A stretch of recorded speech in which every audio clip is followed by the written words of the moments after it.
Assalamualaikum. Welcome students. Today I will explain you a very different topic. The topic is fractions.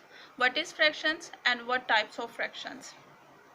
सबसे पहले मैं students को fractions का एक क्विक इंट्रोडक्शन देती हूँ ताकि जो स्टूडेंट्स फ्रैक्शंस को पहली दफ़ा पढ़ रहे हैं वो डिटेल से समझ जाएं कि फ्रैक्शंस क्या हैं।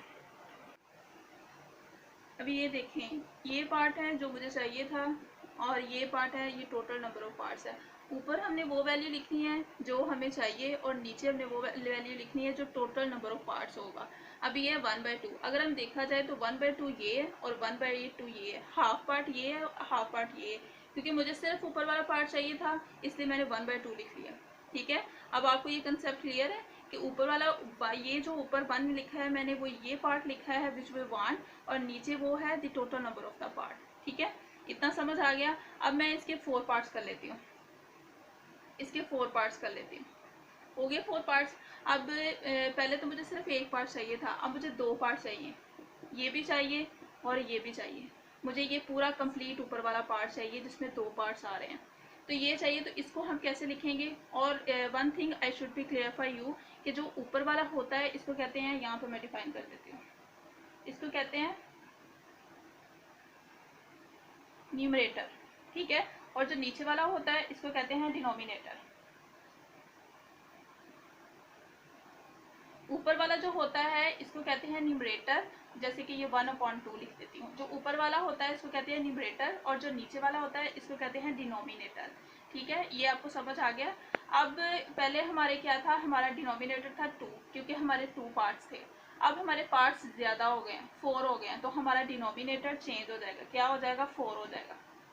ठीक है, तो अब मुझे पहले कितने पार्ट्स चाहिए थे? 1। अब इसका डिनोमिनेटर तो 4 होगा लेकिन इसका न्यूमरेटर क्या होगा? इसका 2 होगा क्योंकि अब मुझे 2 पार्ट्स चाहिए, ऊपर वाले दोनों पार्ट्स चाहिए, तो इसका न्यूमरेटर होगा 2। तो ये क्या होगा? 2/4। ठीक है, 2 वो पार्ट्स हैं जो मुझे चाहिए और 4 टोटल पार्ट्स हैं। अब ये हो गया। अब मुझे ये वाला पार्ट भी चाहिए, तो कितने पार्ट्स हो गए टोटल? 1 2 3। तो इसका न्यूमरेटर क्या होगा? 3, लेकिन इसका डिनोमिनेटर क्या होगा? क्या होगा? 4। तो इसका डिनोमिनेटर सेम आ रहा है और इसके न्यूमरेटर चेंज हो रहे हैं। ठीक है, आगे हम देखते हैं कि ये पार्ट भी मुझे चाहिए। मुझे 4 के 4 पार्ट्स चाहिए, तो इसको मैं कैसे लिखूंगी? 4/4। ठीक है, 4/4 इज ऑलवेज इक्वल टू 1। तो मुझे 4 पार्ट्स हैं टोटल और 4 ही मुझे चाहिए, तो इसका आंसर क्या आएगा? 1 आएगा। आई थिंक आपको ये समझ आ गया होगा इसका कंसेप्ट कि टोटल पार्ट्स ऑफ नंबर को कहते हैं डिनोमिनेटर और the parts which we want उसको कहते हैं न्यूमरेटर। तो ये अब मैं आपको एक और एग्जांपल देती हूँ। फॉर एग्जांपल ये है एक पिज्ज़ा।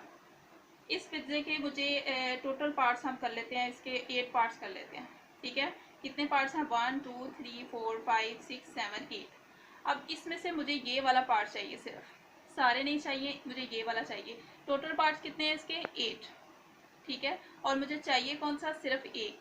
तो जब भी हमने किसी भी होल थिंग या किसी भी चीज़ को इन नंबर्स शो करना हो, उसमें से स्पेसिफिक चीज़ और स्पेसिफिक पार्ट्स को इन नंबर्स शो करना हो, तो हमें फ्रैक्शंस की ज़रूरत पड़ती है। ये था इसका कंसेप्ट। आगे मैं इसकी टाइप्स लेके जाती हूँ और टाइप्स को भी आपको समझाती हूँ।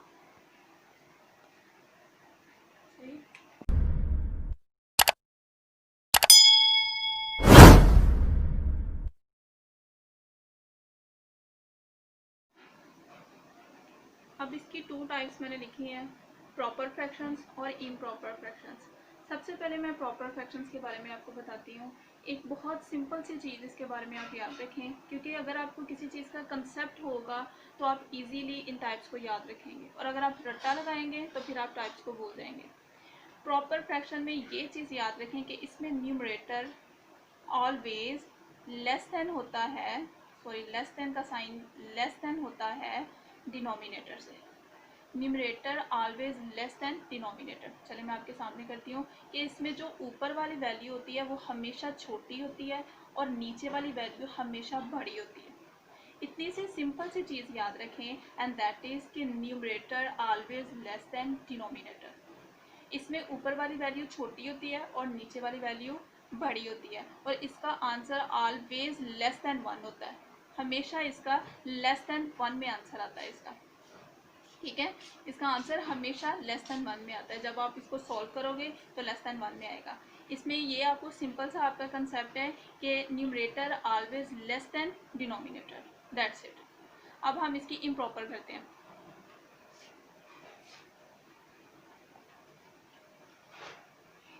इम्प्रॉपर फ्रैक्शंस में की सिचुएशन इससे ऑपोजिट है। यहाँ पे लेस देन था तो यहाँ पे हम ग्रेटर देन करते हैं। इसमें जो न्यूमरेटर होता है वो ऑलवेज ग्रेटर देन होता है डिनोमिनेटर से। ठीक है, कि इसमें जो ऊपर वाली वैल्यू होती है वो हमेशा बड़ी होती है और नीचे वाली हमेशा छोटी होती है। इतनी सिंपल सी चीज़ याद रखें कि इसमें जो ऊपर वाली वैल्यू होती है वो ग्रेटर देन होती है और जो नीचे वाली होती है वो लेस देन होती है। और इसका जो एक सिचुएशन इसमें ये भी आती है कि इसमें जो न्यूमरेटर हमारा होता है वो इज इक्वल टू डिनोमिनेटर होता है। ये भी हो सकता है, जैसे 2/2, this is also called improper fractions. ये भी हो सकता है। इसलिए ये जो इम्प्रॉपर फ्रैक्शन होते हैं ये ग्रेटर देन 1 भी होते हैं और ग्रेटर देन इक्वल टू 1 भी होते हैं। ठीक है, ग्रेटर देन भी 1 होते हैं और ग्रेटर देन इक्वल टू 1 भी होते हैं। तो प्रॉपर फ्रैक्शन से बिल्कुल ऑपोजिट सिचुएशन होती है इम्प्रॉपर फ्रैक्शन की। चलिए आगे हम इसके और टाइप्स करते हैं।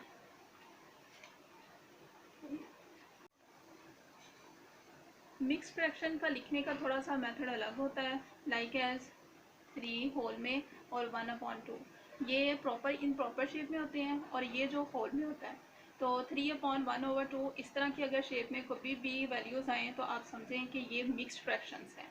ठीक है, कि इसका मतलब क्या है, मैं आपको इसका मतलब भी समझाती हूँ। 3 का मतलब होता है कि हमारे पास कितने सर्कल हैं जी, 3। ठीक है, ये जो कंप्लीट है हमारे पास ये सर्कल, और जो 1/2 है इसका मतलब ये है कि ये हाफ है हमारे पास। 1/2 का मतलब है हाफ है हमारे पास। 3 टोटल हैं जो कि कंप्लीट हैं और जो 1/2 का मतलब है कि ये हाफ है हमारे पास। इसका ये मतलब है। अब मिक्स्ड फ्रैक्शन को हम प्रॉपर और इम्प्रॉपर फ्रैक्शन में भी चेंज कर सकते हैं। कैसे कर सकते हैं मैं आपके सामने करती हूँ। ये जो दो वैल्यूज़ हैं इनको मल्टीप्लाई करते हैं। 2 × 3 = 6 और जो भी आंसर आता है उसको ऊपर वाली वैल्यू में ऐड अप कर देते हैं। 6 + 1 = 7। ठीक है, तो ये ऊपर क्या हमारा होगा, ऊपर होगा हमारा 7 और नीचे हमेशा वही वैल्यू होती है जो नीचे वैल्यू आती है, जैसे कि 2।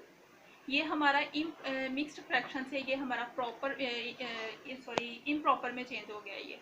ठीक है, तो ये प्रॉपर में भी आ सकता है इसका आंसर, इम्प्रॉपर में भी आ सकता है। अब हम इम्प्रॉपर को ये मिक्स्ड में दोबारा चेंज कैसे कर सकते हैं ये भी मैं आपके सामने करती हूँ। जैसे कि 7 और ये वैल्यू लेते हैं 5। ठीक है, 2 3 = 6 और 1 रिमाइंडर। अब ये जो है हमारी वैल्यू जो ऊपर है इसको लिखना है जी हमने ऊपर। ये जो हमारी वैल्यूज आ गई है ये ऊपर वाली, इसको हमने लिखना है साइड पे। ये जो रिमाइंडर है इसको 1 ऊपर, और ये जो डिवाइज़र है जिस वैल्यू से हम डिवाइड कर रहे हैं इसको नीचे लिख देते हैं।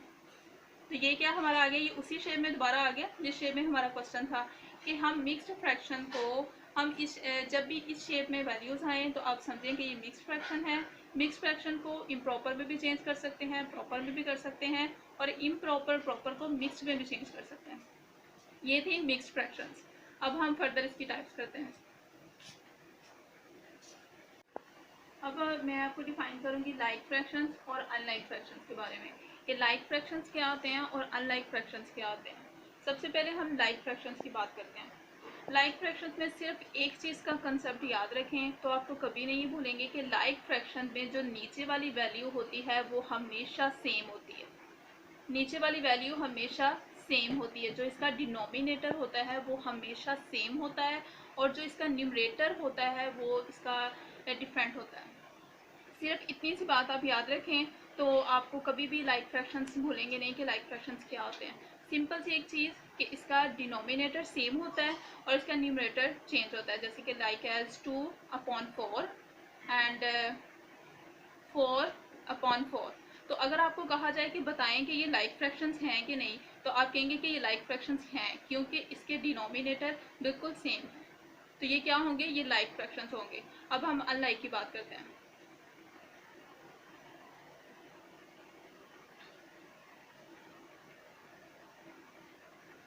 अनलाइक में ये है कि बिल्कुल लाइक फ्रैक्शन से ऑपोजिट सिचुएशन होती है। अनलाइक में जो इसके न्यूमरेटर सॉरी डिनोमिनेटर होता है वो चेंज होता है, डिफरेंट होता है। जैसे कि यहाँ पे 6 है, यहाँ पे 2 है, 1 है, इसका जो डिनोमिनेटर होता है वो चेंज होता है, वो सेम नहीं होता। जैसे कि 2/4, 3/5 और फर्दर इसका चलता जा रहा है। तो इसके जो नीचे वाली वैल्यूज़ होती हैं ये सेम नहीं होती, ये डिफरेंट होती हैं। तो इसमें आपने सिर्फ इतना याद रखना है कि इसमें डिनोमिनेटर जो हमारा होता है वो चेंज होता है और लाइक फ्रैक्शन में हमारा सेम होता है, दैट्स इट।